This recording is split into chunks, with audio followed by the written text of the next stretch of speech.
Welcome back, everyone, to Monmouth Moment. I'm your host, Addie Smith. We're here with these students today, and we're going to be talking about the Kieft research program and just what their experiences have been here this summer. I'm Ivana Stefanova. I'm from Hoffman Estates, Illinois. I'm going to be a senior next fall, and I'm a chemistry major. I'm on the women's tennis team. I studied abroad in Austria. I'm the analytical chemistry SI. That's pretty much it. Yeah, very involved. All right. My name is Ethan Wright. I'm a chemistry major. I'm going to be a senior this year.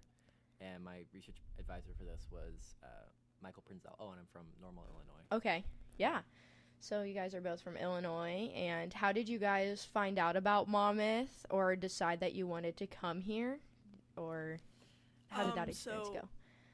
Actually, tennis coach from Monmouth, Brian Dahlstrom, reached out to me. And I played tennis in high school, so I came on a visit here, and I think I just kind of fell in love with this small campus, like really tight-knit friend groups, tight-knit groups with your professors and stuff like that. So that's why I decided to come here. Yeah. My dad works here. Yeah. Shout out D-Dub. How did you guys know that you wanted to go more into like the STEM field, specifically chemistry? Have you guys always been more inclined in that area when you were in school, or like what drew you to the chemistry program? So actually, I came in as an exercise science major my freshman year. Yeah. And that was mostly because I played sports and I didn't really know what I wanted to do. But I took Gen Chem here, and then my second semester I took analytical chemistry with Dr. Audra Goach. I kind of fell in love with chemistry and realized, like, I'm good at this and I like to do it. So, and I really like the professors, like the chemistry department is just incredible. So that's why I wanted to. Just kind of clicked. Yeah. What about you, Ethan?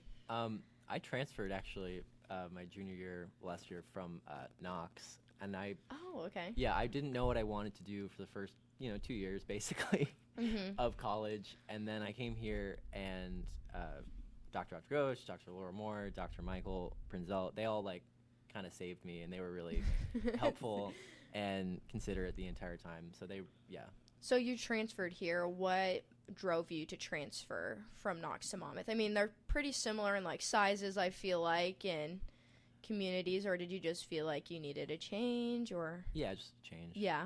I'm a transfer student too, so I just always like to ask about what drew people. Okay, so you guys are involved in a summer program, the Kieft research program. So do you guys want to like kind of touch on what you guys are doing, what's involved? How do you get selected?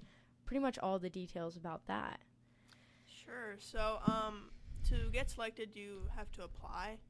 There's like an application, and they select, I think, 8 to 10 people.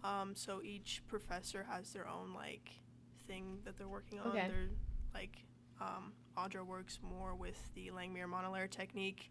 Dr. Laura Moore works with like biochemistry-esque, and Michael does more organic synthesis. Okay. So you get to choose, and then you get picked by the professors, basically. I personally work with both Dr. Audra Goach and Dr. Laura Moore. They kind of share me this summer, and that's because my research project is basically I'm extracting a bacteria called Lactobacillus bulgaricus from Bulgarian yogurt, and then testing its antibacterial activities using the Langmuir monolayer technique, which is basically we make these model cell membranes of like bad bacteria, and we see how a substance interacts with it. That's basically the gist of my project. Cool. Yeah, I applied, and there's each professor does their own thing, but you can kind of say, okay, here's the subset of that I would like to do. So I made like 5 different proposals before Michael said, yeah, okay, that works, because the first one was, hey, can I work with rocket fuel? And he's like, I don't know if that's the safest thing. He's like, probably not. Which is reasonable, good for Michael.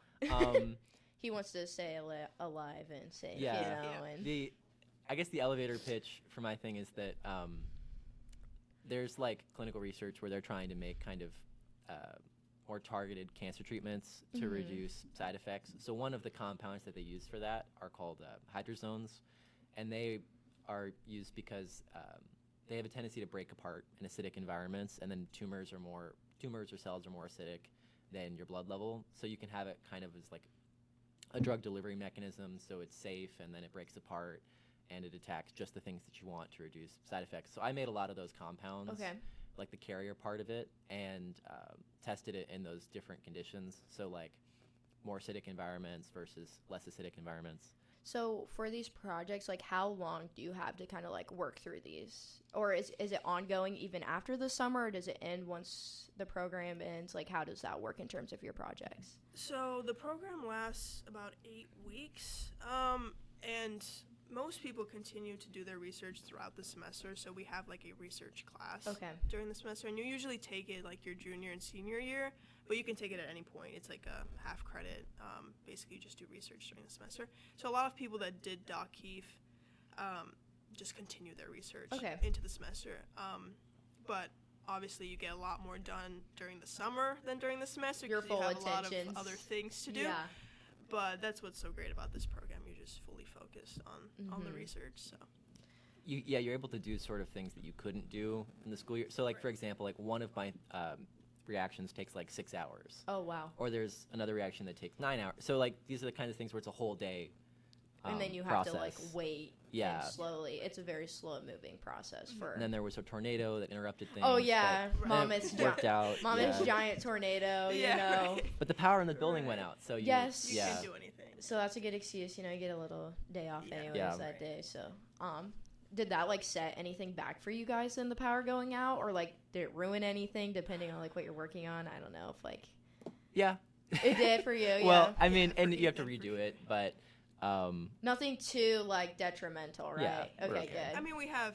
the CSB has a backup generator. Okay, so it runs some of the more important things. Like, we have, like, a sub-zero, 80, I don't know, freezer that, like, stores a lot of things. So they like, keep that running at all times. So it wasn't that detrimental, but, like, it was, like, a little bit inconvenient. I think those are, like, things people don't necessarily think about, especially, like, for your guys' program. But, yeah, okay, that's super neat. So how many students are, like, involved this summer?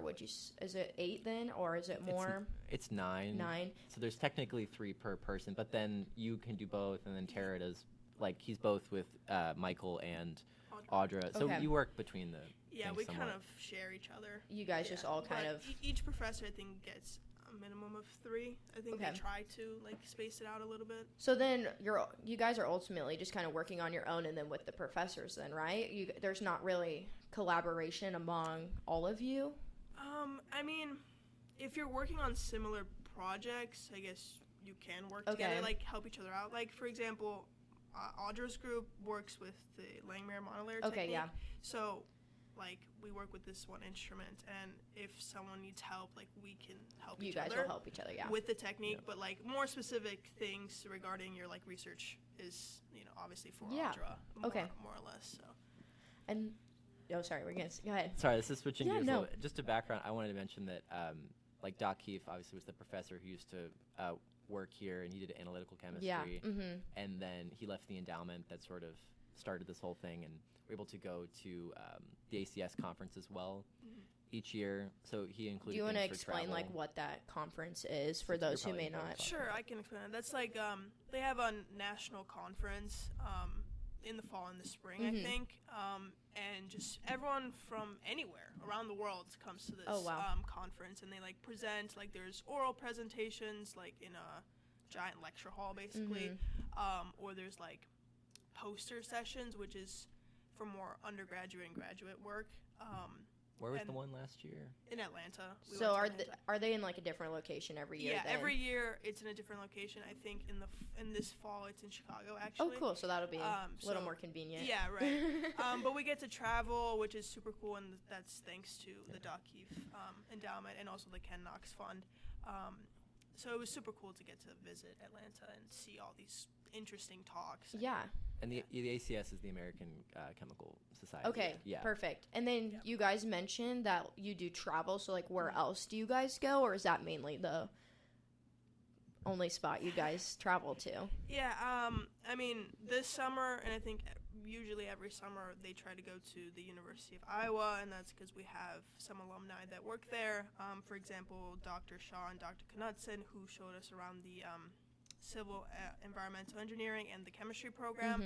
So we got to just see graduate school. Yeah. And kind of experience what that would be like. Like, they have a ton of instruments. I mean, it's incredible, honestly, how many things they have. It doesn't compare to Monmouth quite yet. Like, we're super lucky to have all of this, but I guess seeing it on, like, the next level of what you guys... They have so much, and I think it helps to see if you want to go to grad school or not. Yeah. Like, how it just... Like, their endowment is, like, $800 million. Oh, 100%. Yeah. So they'll just show off a million... like, this here is $1 million. This here divided... Yeah. Yeah. So it's very different. You guys will go on, though. You'll create your own, like, giant labs and stuff with, like, worth $80 million. So do you guys go anywhere else, or is that pretty much? We also went to a place in Peoria called Velocity Labs. Okay. So there's an alumni, Dr. Mitch Johnson, who founded that. Oh, cool. And then he has a lot of Monmouth alumni who also worked. So I think at least 5 Monmouth alumni work there as well. And they do, like, chemical processing of samples, biological samples and everything. So it was interesting to see the difference between, like, grad school and industry and sort of the different pathways that you can take after you leave Monmouth. your undergrad program. So kind of like pivoting, getting to, like, go to these places, do you guys kind of have, you're both going to be seniors, so do you have, like, any idea of, like, what's next, or, like, maybe where you want to go? I mean, I think I'm going to go to grad school. I was thinking, so I did my study abroad in Austria, and I'm thinking of going back to get my master's degree there. So that's my plan for now. Things change. A lot changes in a year, Yeah, so we'll see. And you have time to figure it out, so. Initially, I thought I was going to do industry right away, but talking with people at and I might try to do grad school, but we'll see how that goes. Do you think, like, there's any pros or cons going to grad school? Like, more experience, like, after you guys have kind of visited? There's, like, certain career paths that are limited depending on, like, if you have a terminal degree or not. Yeah. So, like, you're not going to be able to be a professor, like a tenure track professor in a lot of universities unless you have a doctorate. Yeah. Things like that. Typically, you make more money in industry, but, you know, it's up to what you want to do. Like, if you want to stay in academia and do more research-based things, that's grad school will be your choice. I don't think there's any really pros and cons necessarily. It's just like what you prefer. I think, what you really want to go into. Obviously, like you said, if you want to go into, like, if you want to be a doctor or something, obviously you have to go to med school. Do all that. There's certain career paths that you need to go to grad school for.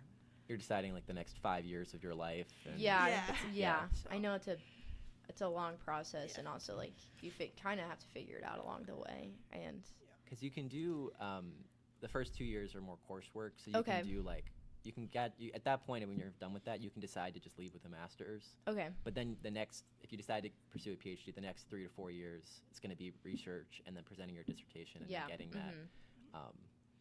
Okay, nice. And then, like, I had, like, one other question. So, like, is the Kieft program, can you do it all 4 years here at Monmouth, or is it 1 year? I don't know how.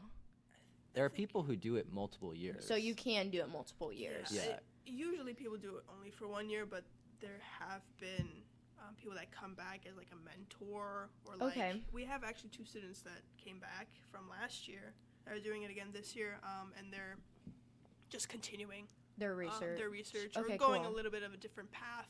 And it's mainly for chemistry and biochemistry majors, first. But then there's different professors who do it as well. So, like, Dr. Ugalino used to do it. She did the past few years, so she did more neuroscience stuff. This year, I think we had the option of Dr. Fasano. Okay. But he started doing something else, I think. He's always doing he's something. He's going to Washington. Yeah, he's always somewhere, some conference. He's a busy guy. The wonderful crazy hair. Yes. Okay, cool. And then, so do you so if, like, you wanted to do it, like, a following year, do you interview or, like, apply each year, or, like, how does that? I know we touched on it slightly, but I didn't know, like, how that process. It's just like an application process. Oh, you don't have to interview it for anything or anything. Like, it's just a few questions, I think. What do you, like, the project that you want to do? You don't have to know specifically, but, like, what area you want to choose. Like, you rank which professors you want. Okay. In terms of what their, like, specialty is. And then you kind of just, it's just 5 questions, I think, that you answer, and that's pretty much it.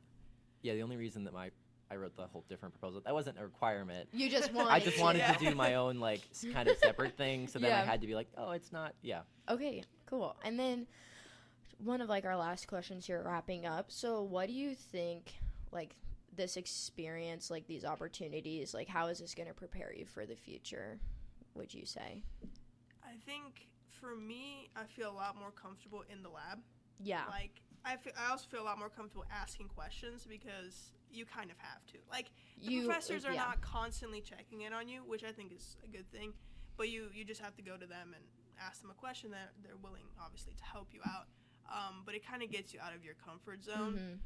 And it kind of, if you are going to go to grad school, it gets you prepared for the research aspect of that. Yeah. So, I think it's a great opportunity. I think for me, it's sort of two things. The first one is failing. So you have to be willing to fail. It's okay again to fail, and again and again. Like, you have to be willing to say, okay, there's a tornado that happens. You do 5 proposals. Your starting material that you need to make all this stuff gets delayed. So you have to, pivot and do other things. And you have to have a lot of patience for that. But then also a big thing is presenting. So, like, here at Monmouth, you do a science seminar where people in all the different departments or programs present their research to an audience, and we go to the ACS conference, and you do all these things because you don't just want to be able to do the research, you want to be able to explain it to an audience of people, and that's something that they emphasize a lot here at Monmouth. Yeah, I don't think people understand how important it is to have those skills, to be able to stand up and be confident in what you're presenting. Like, I've sat in, like, on a few as well, just some of my friends, like, whether it's in engineering or biology, and kind of seeing what they've worked on. But yeah, I've really enjoyed this conversation. I know nothing about chemistry or, like, any of this, so this was super awesome to hear your guys' experiences, and also to get out to more students about the chemistry program. And there are so many opportunities here at Monmouth, which I don't think too many people understand as well, how beneficial it is to go into a program like this at a school like this. But yeah, thank you guys so much for coming. And yeah, that will be it for episode 2. Thank you guys all for watching, and thank you to you guys as well.